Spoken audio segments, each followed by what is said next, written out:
Hey, I want to welcome you to Tory Team Talks. This is both a video and audio offering of some of our team values and some of the things that, as a pastor and as leadership for the church, for anybody who's serving on a team, I just want to give you some insights to the way we feel, think, and how we, I think, anticipate or desire leading at Torrey Pines Church. So if you're listening to this, it means that you serve somewhere on a team.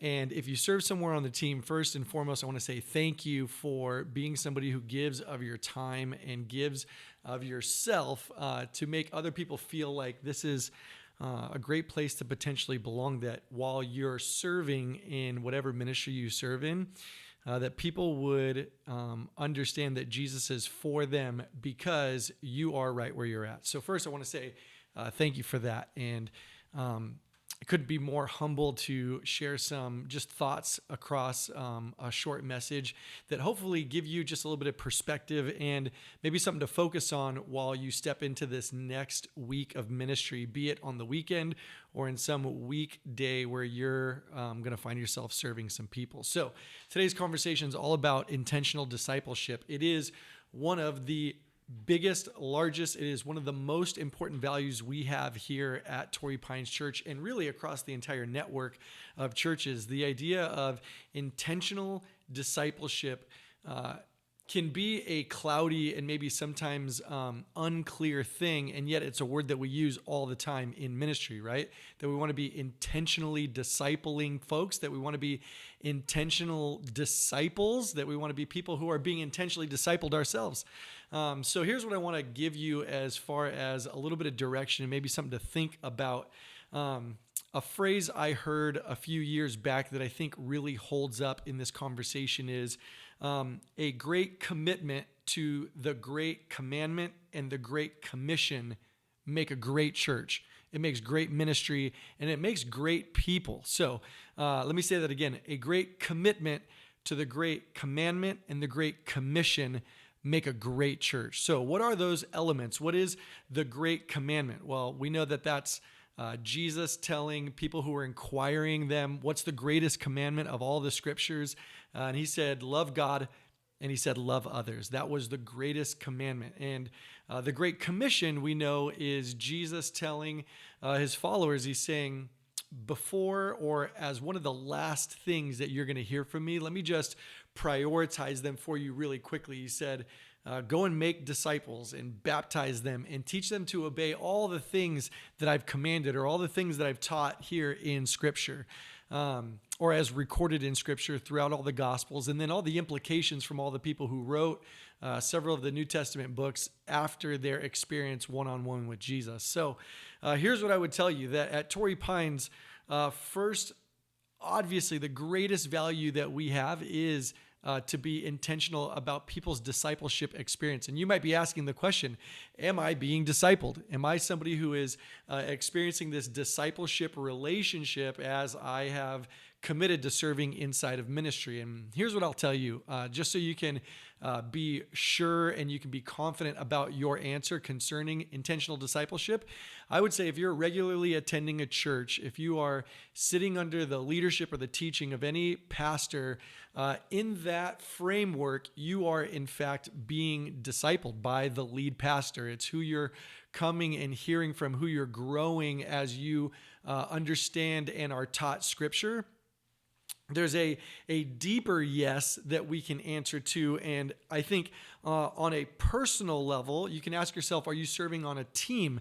And if you're serving on a team, who the team leader is or who the person is who's kind of guiding you towards kind of the way you posture yourself and the way you interact with people is a deeper form of discipleship. You should be experiencing some sense or some level of relational value with that person. It shouldn't be robotic. It shouldn't just be answering like a ministry platform or planning center email, but that there should be some relational equity or value there where you're being, let's say, maybe prayed for, or you're having an exchange with that ministry leader where you're, trusting them with some growth potential or some spiritual things in your life. Maybe you're praying for God to reveal to you more about his spirit and love for you. Maybe you're experiencing a challenging season in life and you're inviting that ministry person to come and pray for you in a specific way. Those are all,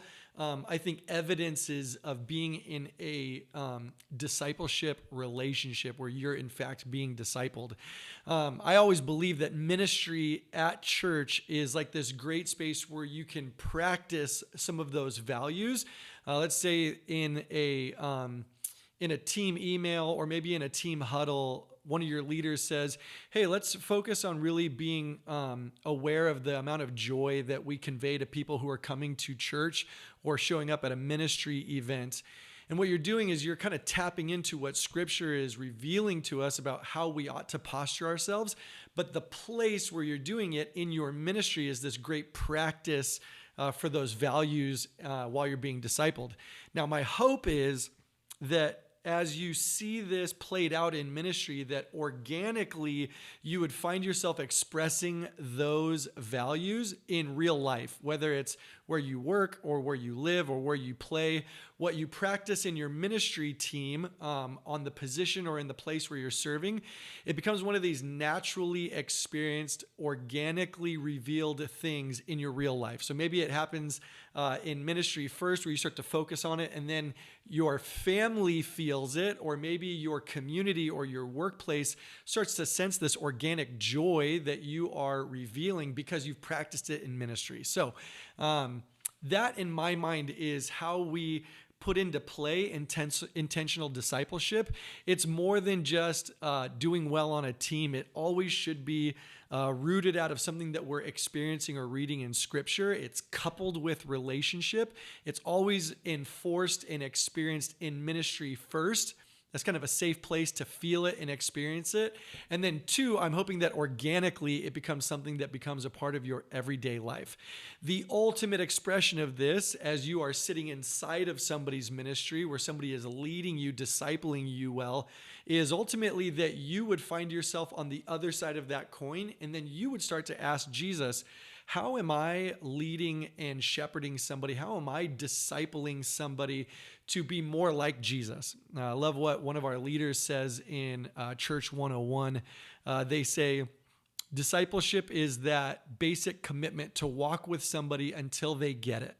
And I think that it can be boiled ultimately down to that our end goal, our ultimate endeavor is that people get the love of Jesus that he so publicly displays for each person that puts their faith in him. And in an intentional discipleship relationship, we just want to walk with people until they get it. So much, in fact, that they can walk with somebody else until that person gets it too. I hope this thought encourages you as we're talking about the values that we carry and that we want to see embraced in any one of our ministry expressions. Wherever you serve at Torrey Pines Church, I want to say thank you and be thinking about how you're being intentionally discipled. And then be thinking about how Jesus could actually be lining somebody up in your own team or in your own life where you might be able to start intentionally discipling somebody also. I hope this encourages you. I'll talk to you on the next episode.